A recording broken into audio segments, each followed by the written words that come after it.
The rain arrived with the Duke of Ashworth, as though the heavens themselves mourned his return to the ancestral seat he had abandoned for the better part of 4 months. Ashworth Manor rose from the Derbyshire landscape like a monument to faded glory, its grey stone walls darker still beneath the weight of autumn's dying breath,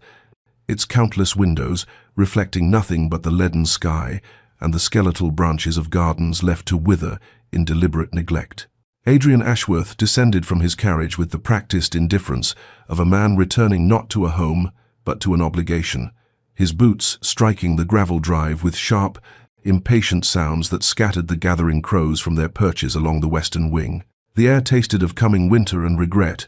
though he would not have named the latter,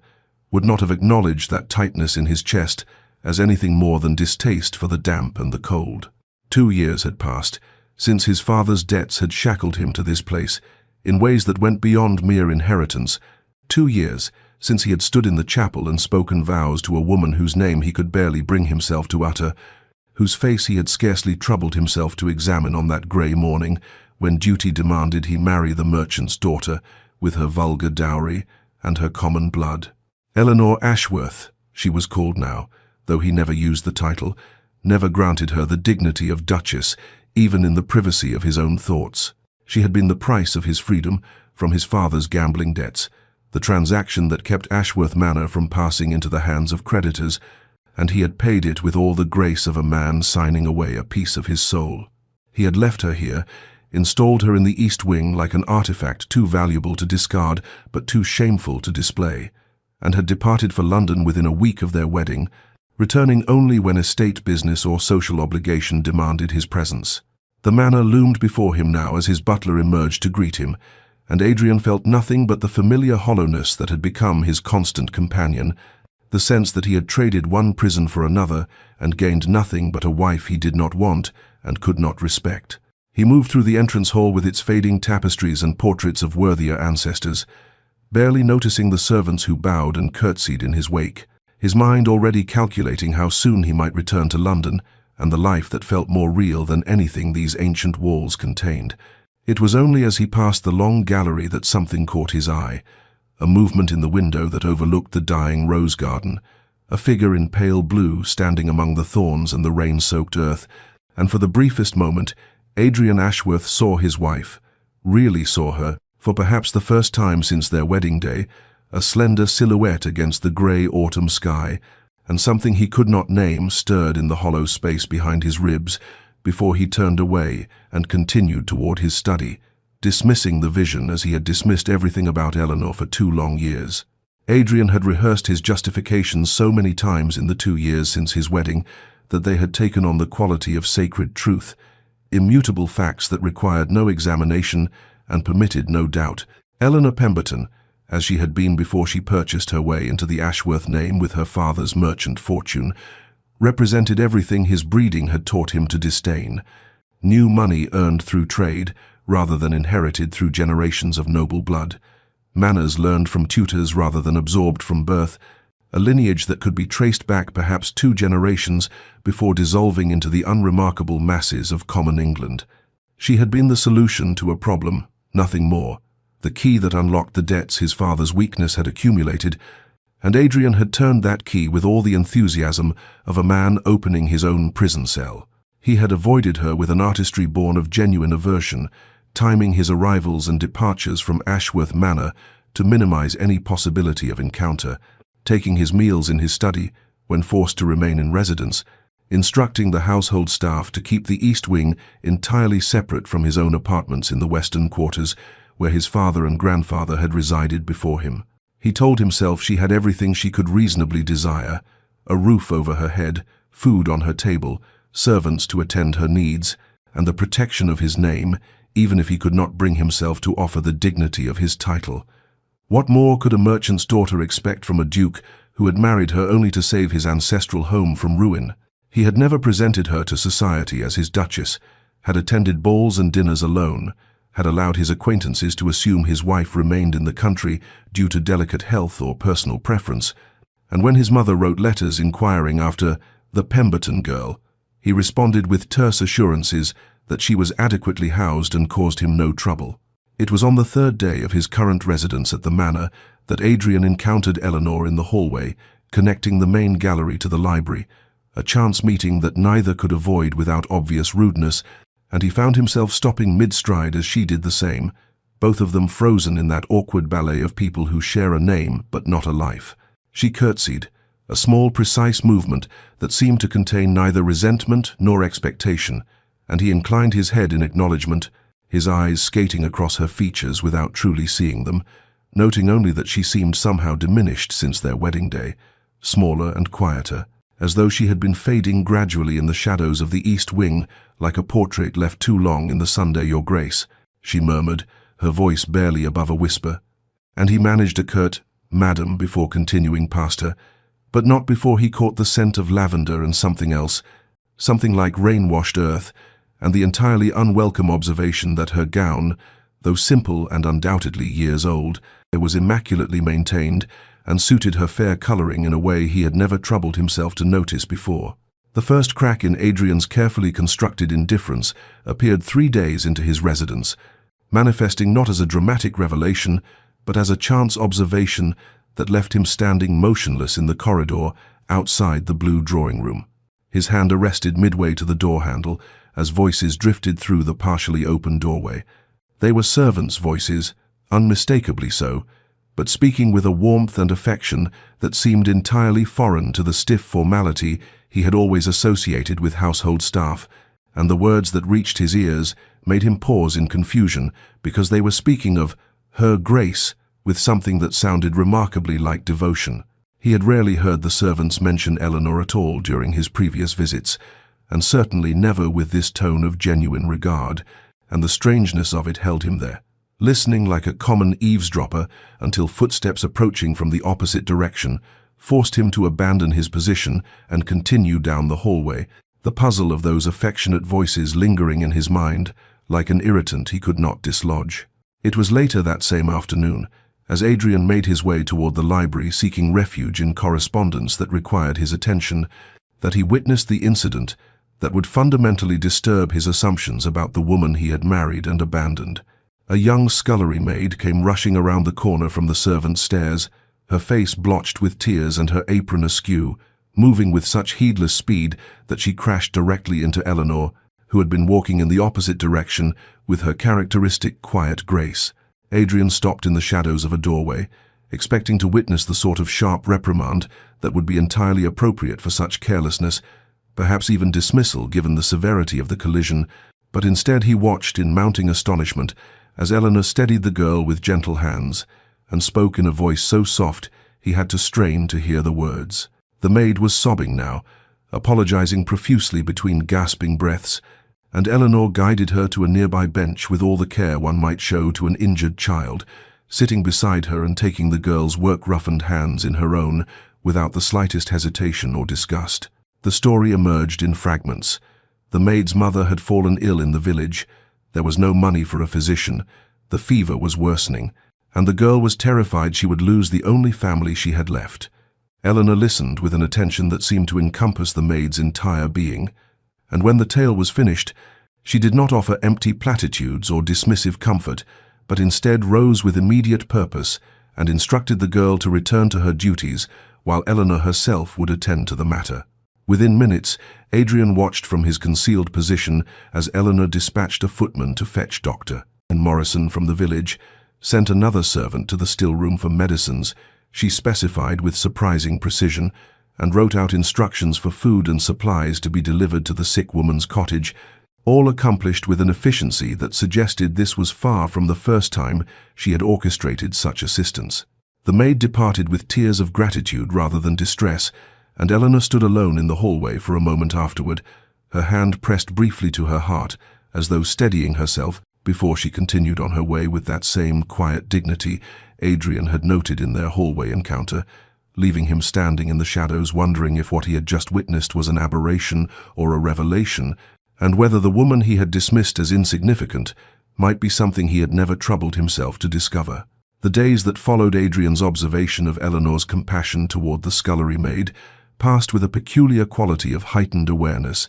as though some faculty of perception that had lain dormant within him had suddenly awakened and now insisted on cataloguing details he had previously dismissed as beneath his notice. He found himself lingering in doorways and corridors where he might observe the household staff going about their duties, and what he witnessed troubled the foundations of assumptions he had maintained without examination for the entirety of his adult life. The servants moved through Ashworth Manor with a contentment that seemed entirely at odds with the rigid, joyless efficiency he remembered from his childhood and had always accepted as the natural state of a well-run household. Mrs. Bramwell, the head housekeeper who had served the Ashworth family for 3 decades and whose face Adrian could not recall ever arranging itself into an expression of pleasure, actually smiled as she directed the upstairs maids in their work, and the smile transformed her severe features into something approaching warmth. The footmen no longer moved with the mechanical precision of soldiers at drill, but instead carried themselves with a dignity that suggested they took genuine pride in their service rather than merely enduring it out of necessity. Adrian found himself seeking out his butler, Mr. Hendricks, under the pretense of discussing household accounts and staffing matters, questions he had never before troubled himself to ask directly, and though Hendricks responded with the impeccably neutral deference that his position required, Adrian detected something beneath the surface of those careful answers, a respect that seemed to be directed not toward himself, but toward someone else entirely. When Adrian inquired about the general state of the household, Hendricks replied that the manor had never been better managed, nor the staff more satisfied with their circumstances, and when pressed to elaborate, the butler allowed that Her Grace took a personal interest in the welfare of every member of the household, a statement delivered with such carefully controlled admiration that it spoke volumes about sentiments the man would never directly express. Adrian wandered through sections of the manor he rarely visited, and discovered fresh flowers arranged in the servants' quarters, not the wilted cast-offs from the formal rooms, but vibrant blooms, clearly chosen and placed with care. And passing by the kitchens at an unusual hour, he heard the cook and her assistants singing while they worked,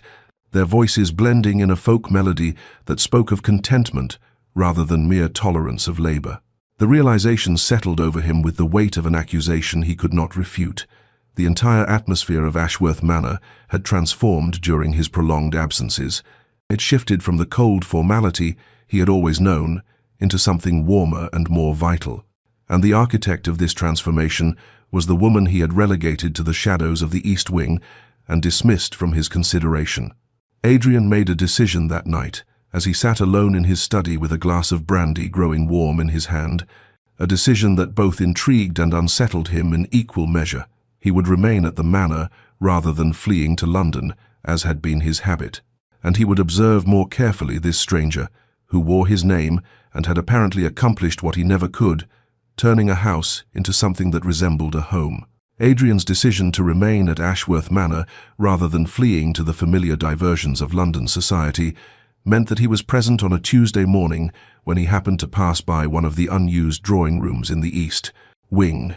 a room he had always associated with dusty furniture covered in Holland cloth and windows that admitted only grudging light through their coating of grime, but which now seemed transformed by sounds that drew him inexorably toward the partially open door.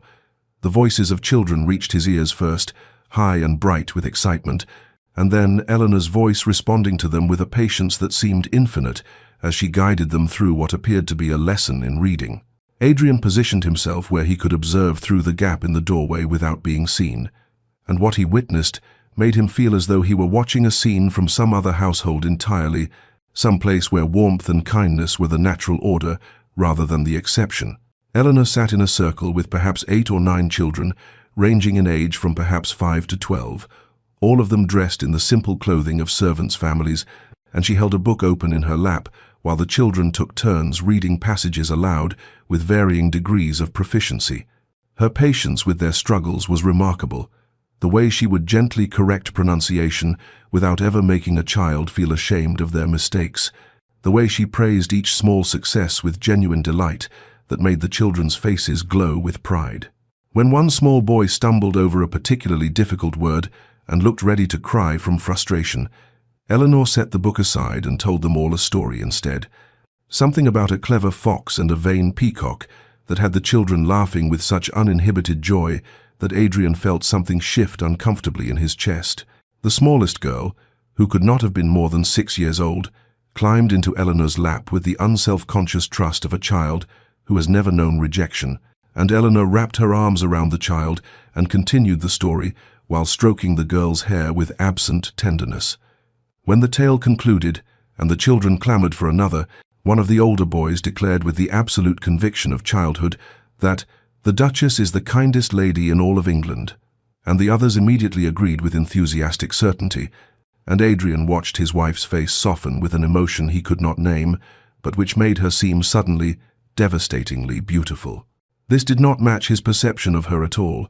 This woman who commanded children's love and created beauty from neglected spaces, and Adrian found himself assailed by a memory he had successfully suppressed for 2 years, their wedding day, when he had stood beside her before the altar and never once looked at her face, never asked what she wanted or feared or hoped for, treating her as nothing more than a transaction that settled his father's debts and secured the Ashworth estates. The guilt that stirred in him then was small but insistent, like the first crack in a dam that presages the flood to come. The conversation with Mr. Whitmore, the estate steward, occurred 3 days after Adrian had witnessed Eleanor teaching the servants' children, and it began as a routine review of household expenditures, but transformed into something that shook the very foundations of Adrian's understanding of the woman who bore his name. Whitmore spread the account ledgers across the desk in Adrian's study with the meticulous care of a man who took pride in accurate record-keeping, and as they reviewed the various entries, Adrian noticed an unusual pattern in the allocations that seemed to have begun approximately 18 months prior, shortly after he had departed for an extended stay in London following one of his rare, uncomfortable visits home. When he inquired about the significant expenses labelled simply as household improvements,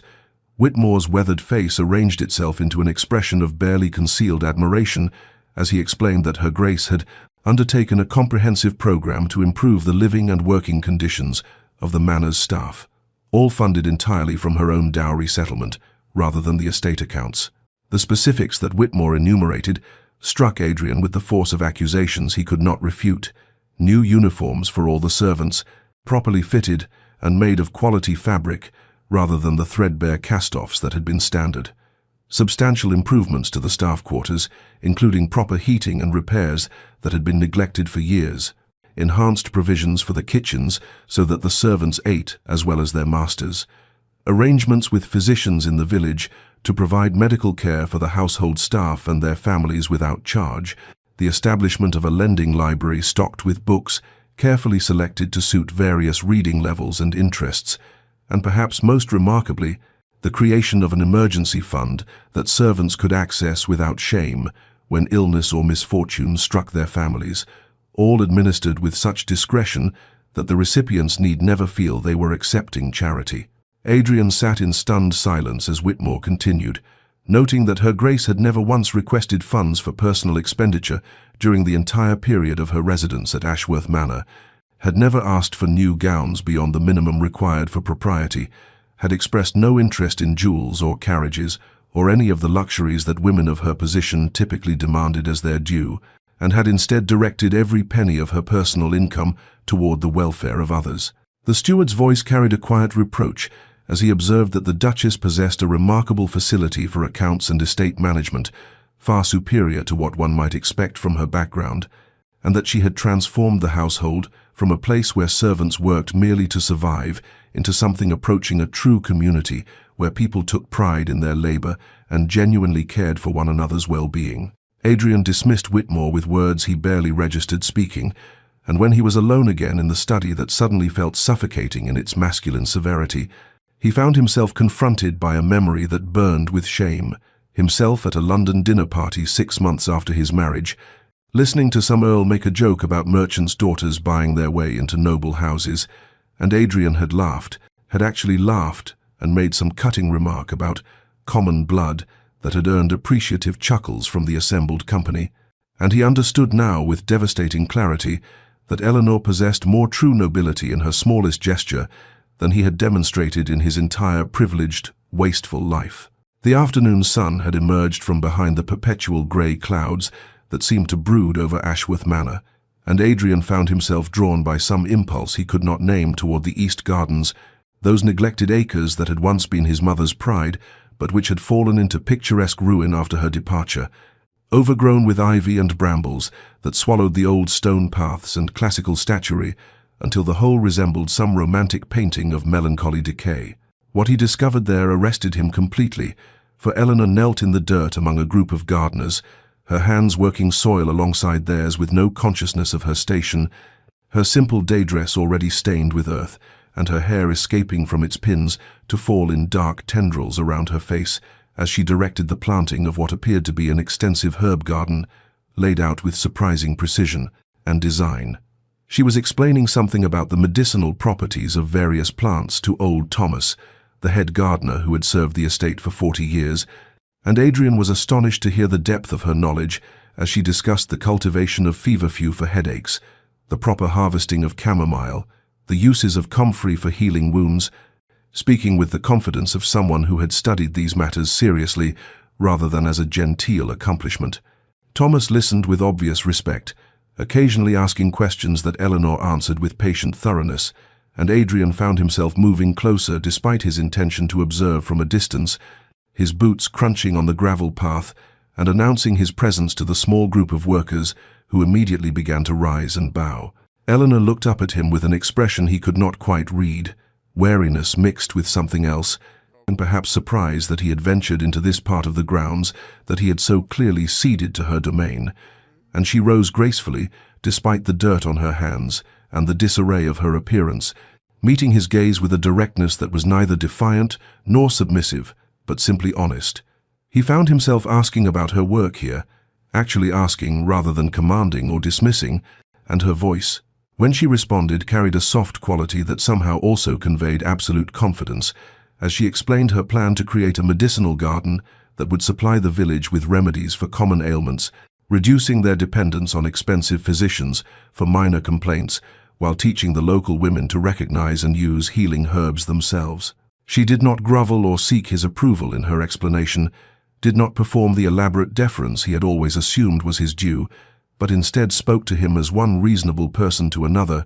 describing her careful research into which plants would thrive in their soil and climate, her correspondence with an apothecary in London who had advised her on cultivation techniques, her vision for sharing this knowledge with those who needed it most. Adrian realized with a jolt of recognition that in 2 years of marriage he had never actually spoken to her, had only ever spoken at her during their few necessary interactions,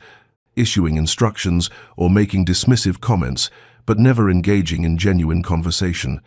never asking her thoughts or listening to her words as though they mattered. Standing there in the garden with the afternoon light, catching the auburn highlights in her hair and illuminating the intelligence in her eyes, he saw her properly for the first time, not as the merchant's daughter who had purchased her way into his title, not as the shameful necessity he had tried to hide, but as a woman of remarkable capability and quiet strength who had taken the cold neglect he had offered her and transformed it into something beautiful and useful for others. That night Adrian could not sleep, could not even pretend to rest, and he found himself pacing the length of his chambers like some caged animal confronting the bars of its own making, his mind churning with memories that arrived with the relentless precision of an executioner's blade,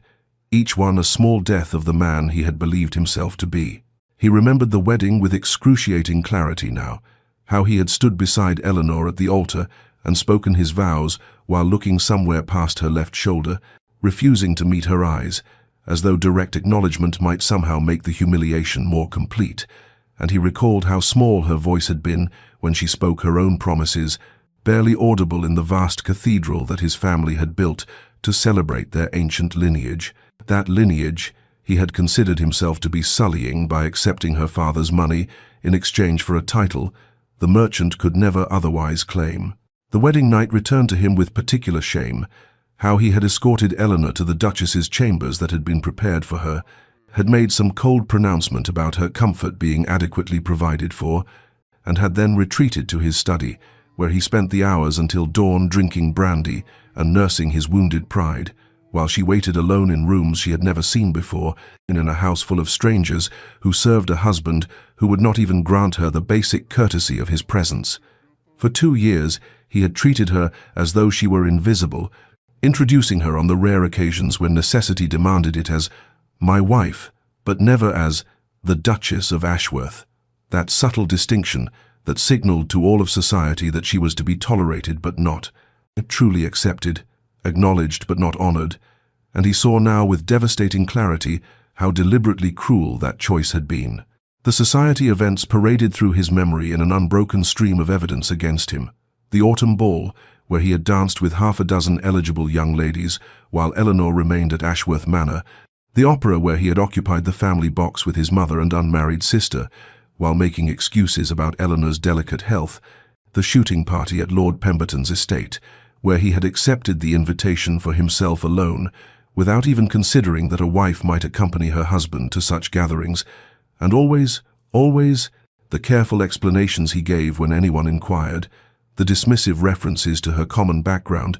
the jokes he made at her expense that earned appreciative laughter from those who valued bloodlines above humanity. His mother's letters emerged from memory with particular venom, her delicate inquiries about the merchant's daughter, and whether Adrian found his circumstances tolerable, her suggestions that he might establish Eleanor somewhere in the country where she would not be an embarrassment, her transparent hope that the marriage might prove childless, and thus end with Eleanor's eventual death without permanently contaminating the family line, and Adrian understood with sickening recognition that he had echoed every one of his mother's prejudices, had made them his own truth, and had used them to justify treating his wife as something shameful, to be hidden rather than honored. Eleanor had never complained during those 2 long years, had never written to him during his extended absences demanding his attention or his affection, had never appeared at his door in London, insisting on her rights as his duchess, had never done anything except exist quietly in the space he had allocated to her, while he lived his life as though she were merely some uncomfortable obligation he had discharged and could now forget, and he realized now that her silence had not been acceptance, but rather the quiet dignity of someone who refused to beg for what should have been freely given. She had simply taken the cold neglect he offered and transformed it into something luminous and good, had become in truth what he had only ever been by accident of birth, had earned through her actions the nobility that he possessed only as an inherited title, and standing alone in his chambers, with the first light of dawn beginning to show beyond his windows, Adrian understood that he had been given a gift he did not deserve, and had spent 2 years crushing it beneath the weight of his own unfounded superiority. The following morning, Adrian appeared in the small breakfast room where Eleanor took her meals, a space he had never before entered during their 2 years of marriage, and the surprise that crossed her face when he greeted her and asked if he might join her was so complete that it pierced him with fresh shame, for clearly she had grown so accustomed to his absence that his presence now seemed an intrusion into the separate life she had built within the walls of his own house. He attempted conversation, asking after her plans for the day, inquiring about the progress of the medicinal garden, making what he hoped were thoughtful comments about the work he had witnessed, but his words emerged stilted and formal, as though he were speaking to a stranger at some tedious social obligation, rather than to the woman who bore his name and lived under his roof. Eleanor responded with perfect courtesy, her answers complete enough to avoid rudeness, but brief enough to discourage further exchange, and he could see in the careful neutrality of her expression that she had erected defenses against him, walls built stone by stone during the long months of his neglect, fortifications that would not be breached by a few awkward pleasantries over toast and tea. She told him about her plans to expand the children's school, mentioned in passing that she had corresponded with a botanist in Edinburgh about certain rare herbs, noted that the village women had expressed interest in learning more about medicinal preparations, but she volunteered nothing beyond the bare facts of her activities,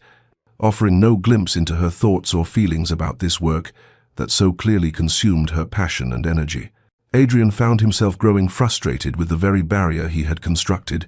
wanting to demand that she speak to him with the warmth and animation he had witnessed when she addressed the gardeners or taught the children,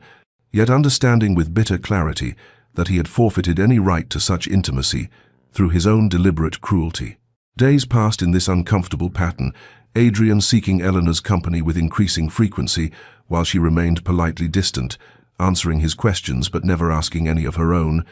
never inquiring about his business in London or his plans for the estate, never showing the slightest curiosity about his life or his thoughts,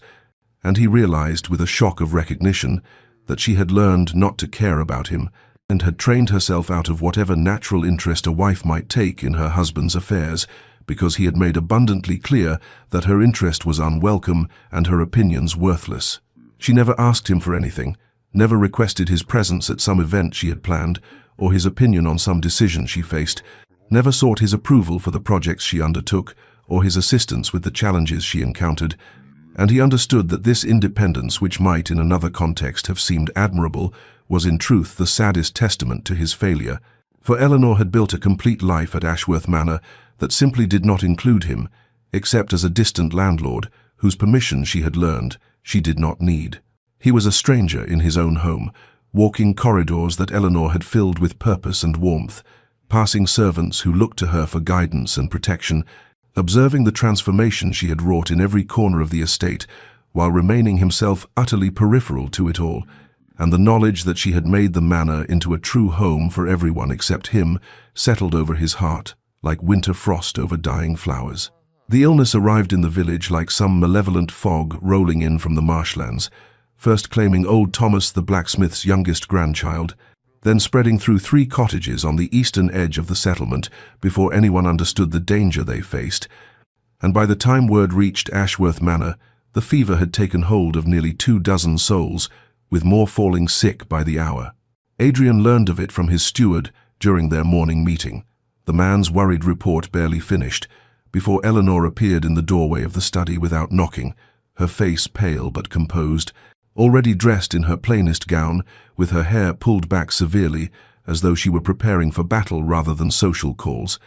and she spoke with a quiet authority that brooked no discussion about needing the carriage immediately, about mobilizing the household's medical supplies, about sending riders to fetch physicians from the neighboring estates and the apothecary from the market town. Adrian watched her transform before his eyes into something formidable and fierce. This woman he had dismissed as meek and insignificant, now issuing commands with the precision of a general marshalling troops, and within the hour she had organized a small army of servants, loading wagons with blankets and medicines and food, had dispatched messengers in 4 directions with requests for assistance, had converted the largest wagon into a mobile sick room, stocked with everything she deemed necessary for treating the afflicted. It was only when she climbed into the driver's seat of that wagon herself, taking up the reins with hands that showed she knew well how to manage a team, that Adrian found his voice and his authority, stepping forward to forbid her in tones that had made hardened soldiers quail during his brief military service, telling her that she would absolutely not expose herself to such danger, that he would send servants to provide whatever care was needed, but she would remain safely at the manor. Eleanor looked down at him from her perch on the wagon seat, and in her eyes he saw something he had never witnessed there before, a core of absolute steel beneath the gentleness, a strength that made his commands seem like the petulant demands of a child trying to assert control he had long since forfeited. And when she spoke, her voice was soft as always, but carried the weight of irrefutable truth. "These people are my responsibility, Your Grace, mine in ways you have never understood or acknowledged, and I am Duchess of Ashworth whether you have chosen to recognize it or not." The words struck him like physical blows, each one a reminder of his failure, and before he could formulate a response, she had set the horses in motion,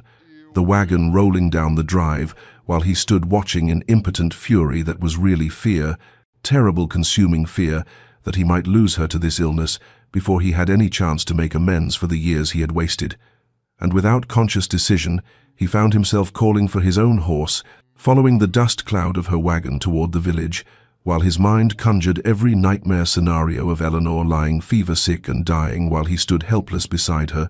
understanding at last with devastating clarity that somewhere in these past weeks of awkward conversation and careful observation he had begun to care whether she lived or died, had begun to see her not as an obligation or an embarrassment, but as someone precious and irreplaceable, and the possibility of losing her now filled him with a panic he had never known even in battle. The sick house that had been hastily established in the village assembly hall smelled of fever and fear, and the sharp medicinal herbs Eleanor had brought in her wagon, and Adrian found himself following her through that dim space, as though she were a general and he merely a foot soldier awaiting orders, watching as she moved from pallet to pallet with a calm efficiency that revealed both extensive knowledge and genuine compassion for the suffering souls who reached for her hands with desperate gratitude. She did not flinch from the hardest tasks, the most unpleasant necessities of caring for the desperately ill, bathing fevered bodies and cleaning soiled linens and holding basins for those too weak to manage alone, and Adrian found himself doing the same under her quiet direction, his own hands performing services he would once have considered beneath his dignity, while Eleanor showed him through her actions that true nobility lay not in rank, but in willingness to serve those who had no power to repay the kindness. The villagers called for her constantly, their voices weak but filled with something approaching worship, and he heard an old woman whose gnarled hands clutched Eleanor's sleeve whisper, "Our angel," with such fervent belief that he understood these people had long ago given Eleanor the honor and respect he had withheld, and recognized in her what his prejudice had blinded him to seeing. Hours blurred together in that makeshift hospital, marked only by the rhythm of Eleanor's instructions as she taught him to prepare her herbal remedies, to recognize the signs of crisis in a fever patient, to offer water in small, careful sips to those too weak to drink on their own. And in the strange intimacy of shared purpose, Adrian discovered a connection to his wife he had never imagined possible, their hands working in concert to ease suffering and preserve life. There came a moment when they both reached for the same bottle of medicine, their fingers touching in the dim lamplight, and both froze in sudden awareness of each other, not as duke and merchant's daughter, not as disappointed husband and neglected wife, but simply as two people laboring together toward a common good. And in Eleanor's eyes, he saw a flicker of something softer than the steel that had commanded him to stay away, perhaps a tentative recognition that he was trying to be better than he had been. The barrier between them seemed to thin in that endless night of tending the sick, each small collaboration building upon the last, until they moved together with an almost practiced ease, Adrian anticipating what Eleanor would need before she asked, Eleanor trusting him with tasks that required both skill and compassion. And when dawn finally broke over the village and Eleanor declared that the worst of the crisis had passed, that no more had died during the night, and several showed signs of recovering, they rode back to the manor together in exhausted silence that felt less like estrangement and more like the comfortable quiet of soldiers who had survived battle side by side, both too weary for words, but bound together by what they had shared in ways that awkward breakfast conversations could never have achieved. They sat in the drawing room as the first pale light of dawn crept through the windows, neither having changed from their soiled clothes or washed the stains of the sick house from their hands, too exhausted to observe the proprieties that had governed their separate existences for 2 years, and in that raw, vulnerable moment, when fatigue had stripped away all pretense and armor, Adrian found words spilling from his mouth that he had never intended to speak, an apology that began as careful phrases but broke apart into something far more honest and desperate as he tried to articulate the shame that had been building in him for weeks. He told her he was sorry, inadequate words that could never encompass the magnitude of his cruelty, and as he spoke, Eleanor's carefully controlled composure began to crack, tears sliding down her cheeks, leaving tracks through the dust that had settled on her face during their long night of labor, and she wept silently at first, before the sobs broke free with a force that seemed to come from some deep well of stored grief. "I thought I could earn your respect," she whispered when she could speak again, her voice raw with pain that made Adrian's chest constrict with the knowledge that he had caused this suffering. "I thought if I proved myself worthy enough, if I was kind enough and useful enough and quiet enough, you might finally see me as something other than the shameful bargain you were forced to make." Adrian felt each word like a knife finding its mark in his heart, understanding with devastating clarity that while he had been nursing his wounded pride and aristocratic prejudices, Eleanor had been fighting a lonely battle to prove her value to a man who had never given her the slightest reason to hope for acceptance, and his attempts to explain his behavior sounded hollow even to his own ears, excuses about duty and expectations, and the weight of his family's judgment that could never justify the casual cruelty with which he had treated her. Eleanor's dignity remained even in her hurt, that core of strength he had witnessed in the village showing through as she straightened her shoulders and met his eyes directly. And when she spoke again, her voice carried a truth that cut deeper than any recrimination could have. "You never gave me a chance to be anything but shameful to you, Adrian. From the moment we spoke our vows, you decided I was beneath you, and nothing I did could change that verdict, because you never actually looked at who I was." He realized this was the conversation they should have had 2 years ago. The honest reckoning between two people bound together by circumstance, but kept apart by pride and prejudice, and he found himself telling her things he had never admitted, even to himself, confessing how his father's debts had felt like a personal failure, how marrying a merchant's daughter had seemed like the final proof of the Ashworth family's decline, how he had blamed her for the position he found himself in when the fault was entirely his own and his father's before him. Eleanor listened with tears still flowing but her gaze steady, and Adrian saw in her face both the woman he had dismissed and the duchess she had become, despite his rejection. Understanding that she had created meaning and purpose in a life he had tried to make meaningless, had found ways to serve and give and love when he had offered her nothing but cold indifference, and the realization of how much he had missed, how much richness he had sacrificed on the altar of his own stubborn pride, filled him with a grief that matched her own. The weeks that followed their dawn conversation moved with the slow, tentative rhythm of spring awakening after a long winter,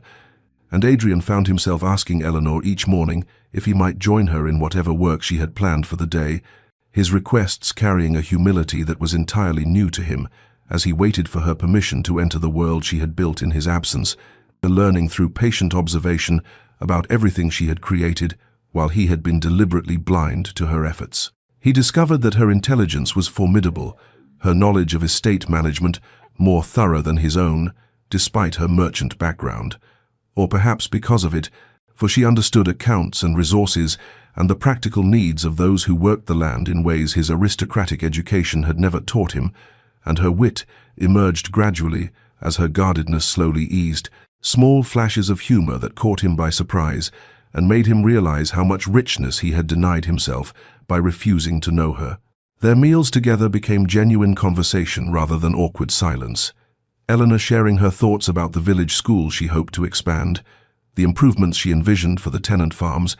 her dreams of creating a place where those without other opportunities might find purpose and dignity, and Adrian contributed his own observations and resources while marveling at how her mind worked, always thinking of others, always seeking ways to lift up those who had less fortune than she possessed. They took walks together through the gardens she was restoring, Eleanor explaining her plans for the overgrown spaces with an animation that lit her face in ways he had never seen,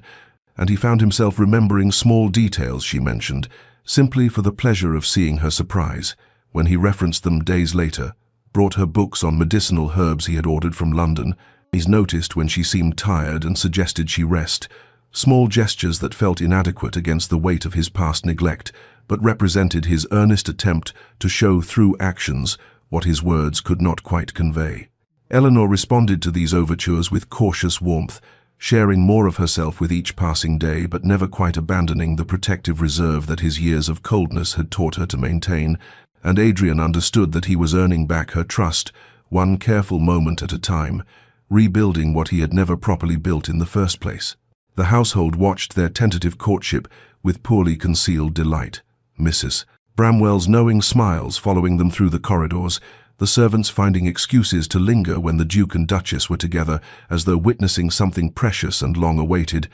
and Adrian realized that these people who had loved Eleanor from the beginning were now hoping he might prove worthy of the treasure they had recognized when he had been too proud to see, and their approval, something he found himself desperately wanting to earn.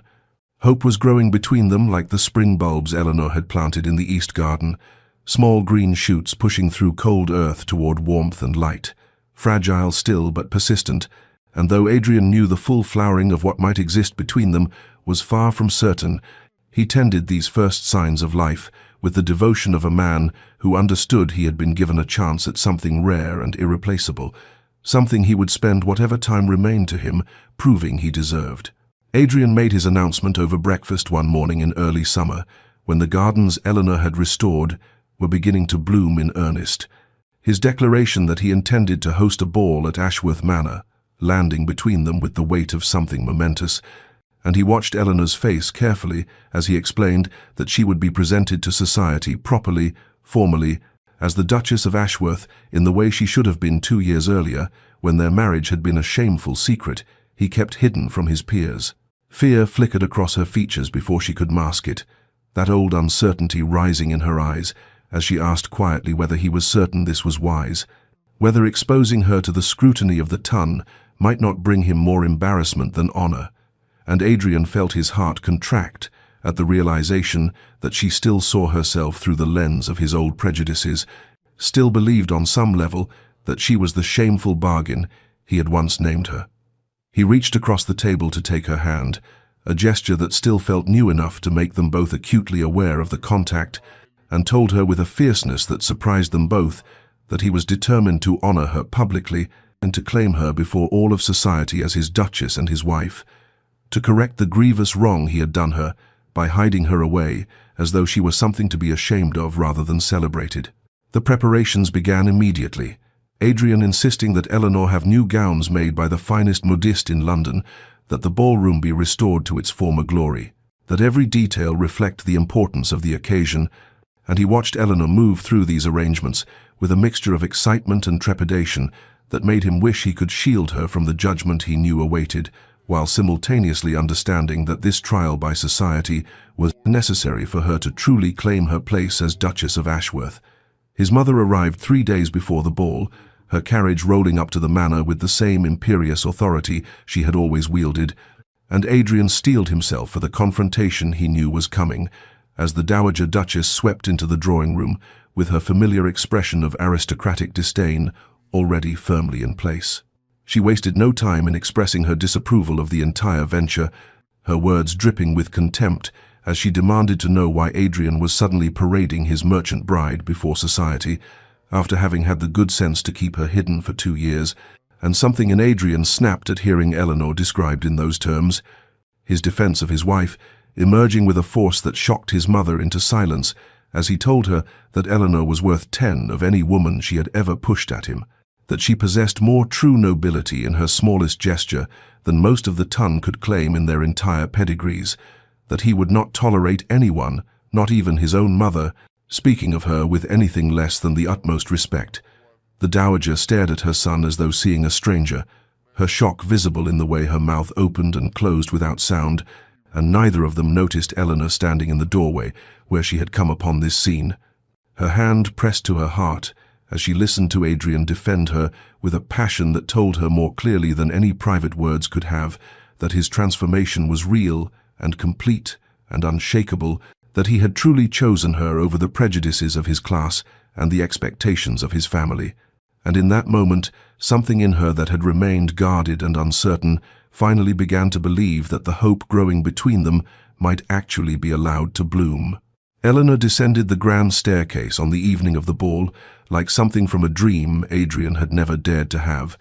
her gown of emerald silk catching the candlelight and transforming her into a vision that stole the breath from his lungs as he stood at the bottom of the stairs, waiting for her. And he realized with a shock of recognition that he had never truly seen his wife before this moment, had never allowed himself to notice the graceful line of her neck, the quiet elegance in how she carried herself, the way her dark hair had been arranged to reveal the delicate bones of her face that he had been too blind and too prejudiced to appreciate. She paused halfway down the stairs, her hand trembling slightly on the banister, and their eyes met across the distance with an intensity that spoke of all the weeks of tentative rebuilding between them,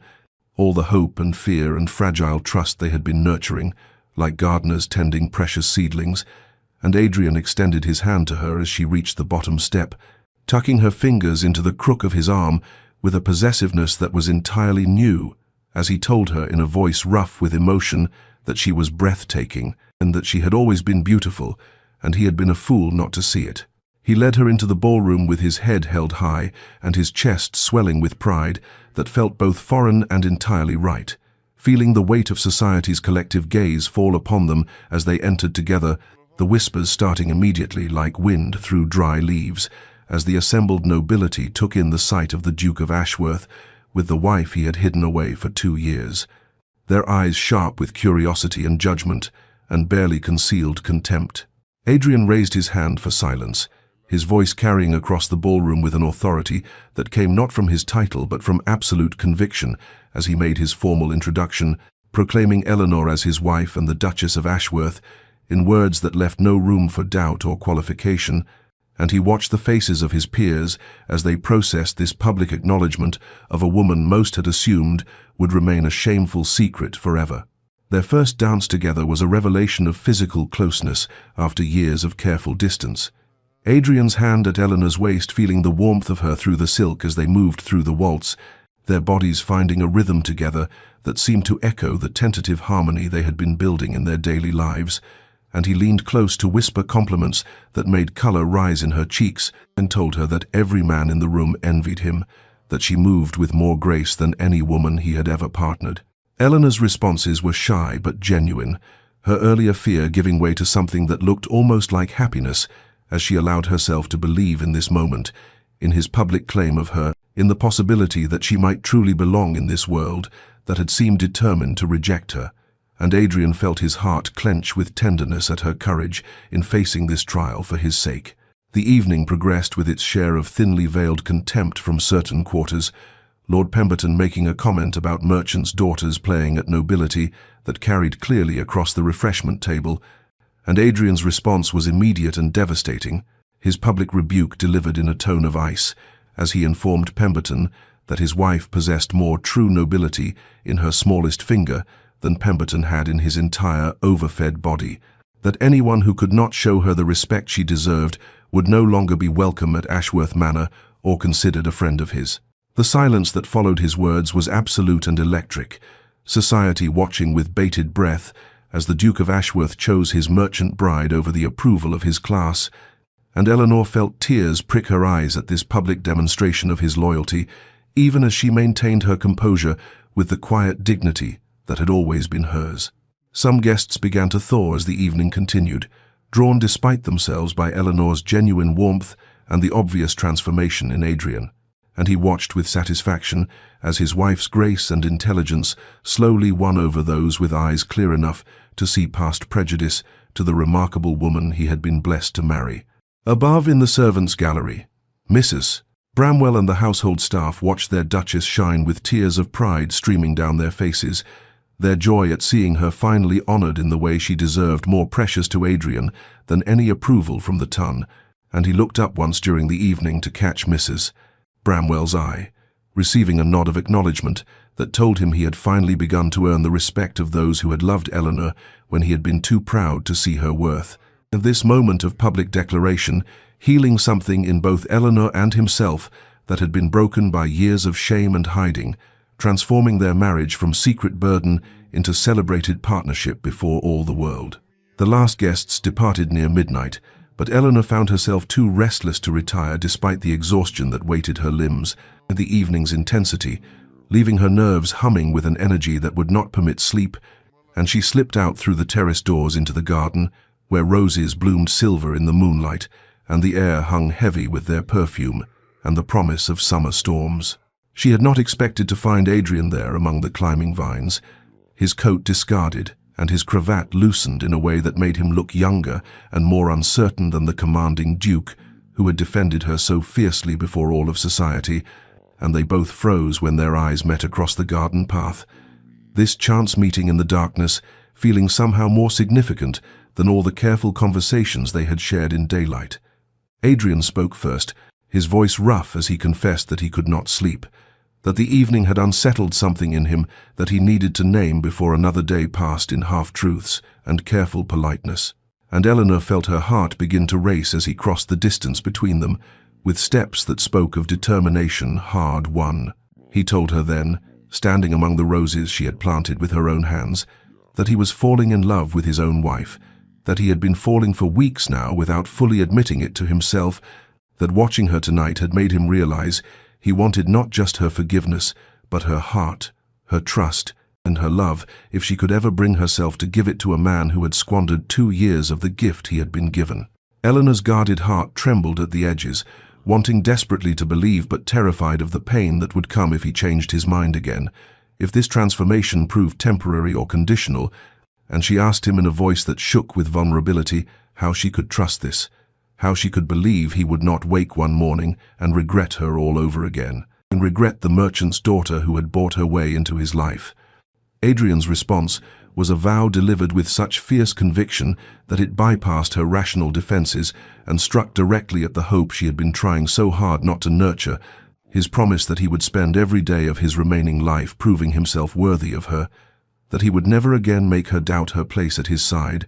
that he had been given a grace he did not deserve, and he would not waste it. The kiss, when it came, was tentative and tender and transformative.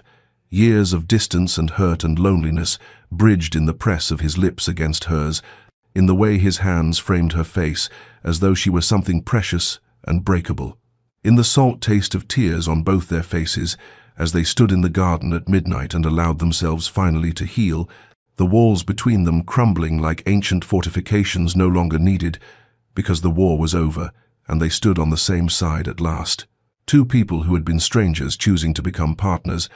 choosing vulnerability over safety, choosing love over pride, and the roses bloomed around them in silent witness to this quiet revolution of the heart. The months that followed their midnight confession in the rose garden brought a transformation to Ashworth Manor that seemed to touch every stone and beam with light. As Adrian and Eleanor built their partnership not on the unstable ground of duty or obligation, but on the solid foundation of genuine affection and shared purpose, their days filled with the quiet contentment of two people discovering that love could be both gentle and profound when nurtured with patience and honesty. Adrian joined Eleanor in her charitable work with an enthusiasm that surprised even himself, accompanying her on visits to the village where he learned the names of families he had never bothered to know, sitting with her as she taught the servants' children their letters, and finding that he had a gift for making them laugh with stories from his own boyhood that he had thought long forgotten, his presence at her side lending the authority of his title to her compassion and making their combined efforts twice as effective as either could have achieved alone. Society's acceptance of Eleanor came slowly but steadily, aided by Adrian's unwavering advocacy and the undeniable evidence that the Duchess of Ashworth possessed both grace and intelligence that transcended questions of birth, and gradually invitations began to arrive addressed to both of them. Dinner parties where Eleanor's thoughtful conversation and genuine interest in others won over even the most skeptical of the ton's matrons, and musicals where Adrian's obvious pride in his wife made other husbands examine their own marriages and find them wanting by comparison. Their growing intimacy unfolded in layers both emotional and physical, late-night conversations in the library, revealing dreams and fears they had kept hidden even from themselves, Adrian learning that Eleanor had always loved astronomy and arranging for a telescope to be installed in the East Tower, Eleanor discovering that her husband wrote poetry he had never shown anyone, and carefully copying his best verses into a leather-bound journal she gave him for his birthday, their bodies finding each other with increasing confidence in stolen kisses and lingering touches that promised more than they had yet dared to claim fully. The manor itself seemed to respond to their happiness, laughter echoing through halls that had known only cold formality during Adrian's father's time, the drawing room becoming a place of warmth where they sat together in the evenings reading aloud or simply talking while the fire crackled and rain pattered against the windows, the breakfast room transformed from a place of awkward silence into a sanctuary where they shared their plans for the day over tea and toast and the comfortable quiet of two people who no longer needed words to communicate their contentment. The servants watched this transformation with a joy that manifested in 1,000 small ways. Mrs. Bramwell humming as she went about her duties, Mr. Hendricks permitting himself actual smiles when he observed his master and mistress walking together in the garden, the kitchen staff competing to create Eleanor's favorite dishes, and noting with satisfaction how Adrian now noticed and thanked them personally for their efforts, and the entire household basking in the reflected glow of a marriage that had been rescued from the brink of permanent estrangement and remade into something that gave them all hope, that broken things could be mended if only people had the courage to try. Adrian found himself learning from Eleanor's compassion in ways that humbled and changed him, her patient explanations of why certain reforms mattered, teaching him to see the humanity in people he had previously dismissed as mere servants or tenants. Her gentle corrections when his old prejudices surfaced, making him examine beliefs he had absorbed without question from his upbringing, and discard those that could not withstand the light of her wisdom, and he marveled that he had been given the extraordinary gift of a wife who made him want to become a better man, not through criticism, but through the simple example of her own goodness. Eleanor, in turn, gained confidence from Adrian's steady love and public support, her natural warmth and intelligence flowering now that she no longer had to guard every word and gesture against potential rejection, and she began to allow herself to believe that the transformation she witnessed in him was real and permanent, that she could trust in this new foundation. They were building together brick by brick through accumulated moments of tenderness and shared purpose. The manor that had been her prison becoming at last the sanctuary she had always dreamed it might be, filled with laughter and love, and the promise of a future neither of them had dared to imagine when they had stood as strangers at an altar 2 years before. The autumn afternoon brought unexpected visitors to Ashworth Manor in the form of 3 men from Adrian's past, dissolute acquaintances from his university days who arrived without invitation in a cloud of cigar smoke and presumption, their presence immediately disrupting the peace that had settled over the household like an ill wind disturbing still waters, and Adrian felt the old life reaching for him with grasping fingers as Lord Wetherby, Sir Marcus Thorne, and the Honourable Julian Pembroke swept into his study with the casual arrogance of men who had never learned that their welcome might expire. They spoke of Eleanor within minutes, their crude comments about the merchant's daughter delivered with nudges and knowing smirks, assumptions woven through every word that Adrian of course shared their views, that his marriage was merely a financial transaction he endured with appropriate disdain, their laughter ringing hollow in a room that had become sacred to him through hours spent there with his wife, discussing estate matters and charitable projects, and Adrian felt something fierce and protective rise in his chest that had nothing to do with duty and everything to do with love. Wetherby made a particularly vulgar jest about the advantages of wives who knew their place and expected nothing beyond their keep, his words slurring slightly from the brandy he had consumed before noon, and Adrian found himself standing abruptly, his voice cutting through their laughter with a coldness that made all 3 men fall silent in surprise at the transformation they witnessed in their old companion. He told them in words that left no room for misunderstanding that Eleanor was the finest person he had ever known, that her compassion and intelligence exceeded anything their collective nobility of birth had produced, that he would not tolerate her name, spoken with anything less than the utmost respect under his roof or anywhere else, their paths might cross. His rejection of their assumptions absolute and unequivocal, and the stunned silence that followed his declaration, stretched taut as a bowstring, before Thorne recovered enough to laugh uncertainly and suggest that marriage had made Adrian soft. What Adrian did not know was that Eleanor had returned early from the village and now stood in the hallway outside the study door, her hand pressed to her mouth as she listened to her husband defend her with a ferocity that finally shattered the last fragments of doubt that had lingered in the corners of her heart, despite all the tenderness of recent months, this public choice between his old life and their new one, laying bare the depth of his transformation in a way that private words never could. The confrontation escalated as Pembroke suggested that Adrian was throwing away good fellowship for a woman who would never truly belong in their world, his tone pitying in a way that made Adrian's hands clench at his sides, and when he ordered them to leave his home immediately, choosing Eleanor over companions he had known since boyhood, without a moment's hesitation. Their departure was marked by disgust and disbelief, doors slamming and horses' hooves clattering on the drive as they fled back to London to spread tales of how thoroughly the Duke of Ashworth had been domesticated by his common wife. Eleanor entered the study as soon as they were gone, crossing the space between them without a word, and Adrian turned to find her there with tears streaming down her face, and something luminous and trusting, shining in her eyes that made his breath catch. Her complete trust finally given without reservation or guardedness, and when she reached for him, he gathered her close and felt the final wall between them dissolve like morning mist beneath the sun, 2 people who had been strangers becoming at last the partners they were always meant to be. And that night, when he carried her to the bedchamber they had never truly shared, their marriage was consummated, not in duty or obligation, but in love, freely given and gratefully received, the physical union sealing an emotional bond that had been forged through patience and courage and the willingness to become better than they had been, and Eleanor fell asleep in her husband's arms, knowing with absolute certainty that she was cherished, valued, loved beyond measure. The merchant's daughter, who had become a duchess, finding that she had gained something far more precious than a title she had gained, a true partner who would stand beside her against the world's judgment and choose her every time, without hesitation or regret. 2 years passed like pages turning in a beloved book, and spring arrived at Ashworth Manor with a gentleness that seemed to bless every blossom and blade of grass,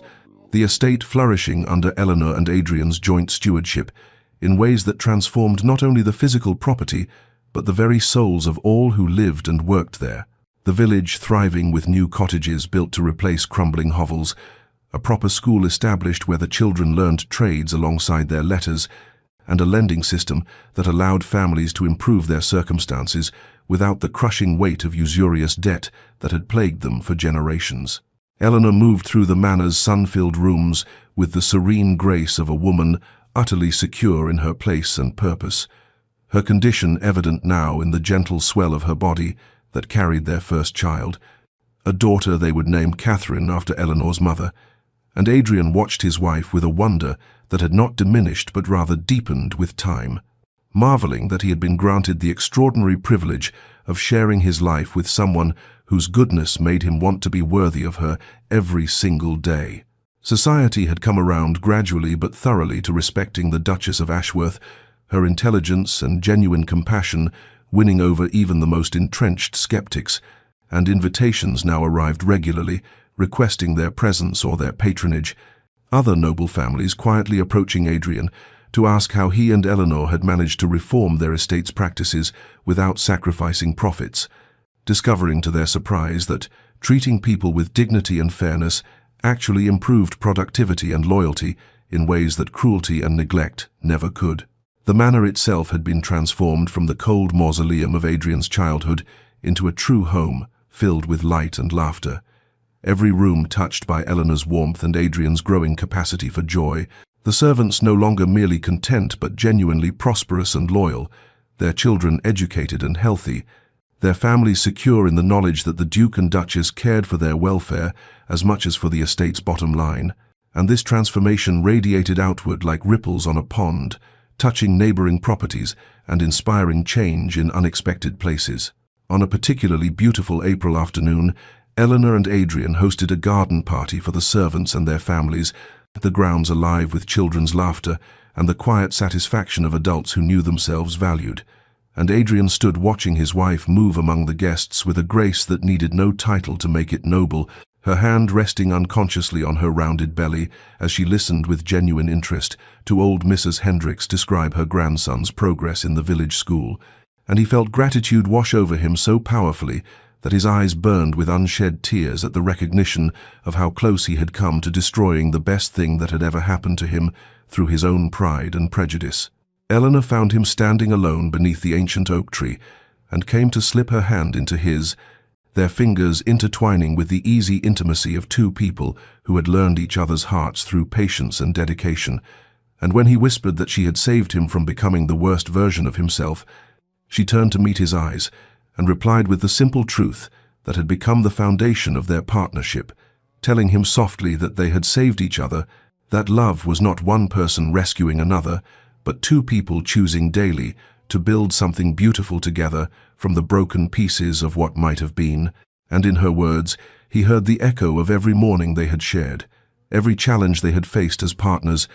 every moment of tenderness that had accumulated like compound interest until they found themselves wealthy beyond measure in the currency that mattered most, standing together in the spring sunshine surrounded by people whose lives they had touched, and knowing with absolute certainty that the shame and isolation of their beginning had been transformed into something precious and lasting, a love that had been tested and refined and found to be genuine gold. The merchant's daughter and the prejudiced duke becoming simply Eleanor and Adrian, two souls who had found their way home to each other at last. The nursery at Ashworth Manor glowed with late afternoon light filtering through white lace curtains that Eleanor had chosen herself, and in the cradle carved from ancient oak that had been in Adrian's family for generations lay their daughter Catherine, barely 3 weeks old, with wisps of dark hair and her mother's gentle eyes.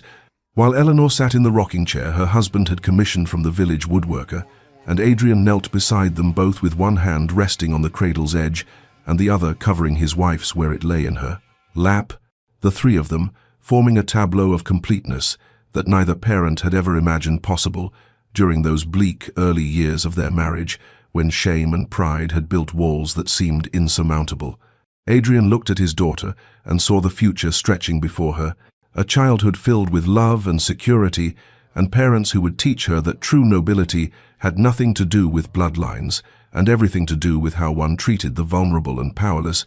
And when he lifted his gaze to Eleanor's face, he found her watching him with that soft expression that still made his breath catch even after years of earning her trust. The merchant's daughter, who had become the finest duchess England had ever known, not through birth, but through the content of her character. And he marveled at the journey they had traveled together, from strangers bound by financial necessity to soulmates who had chosen each other again and again through every test and trial. Eleanor reached to touch his cheek with gentle fingers,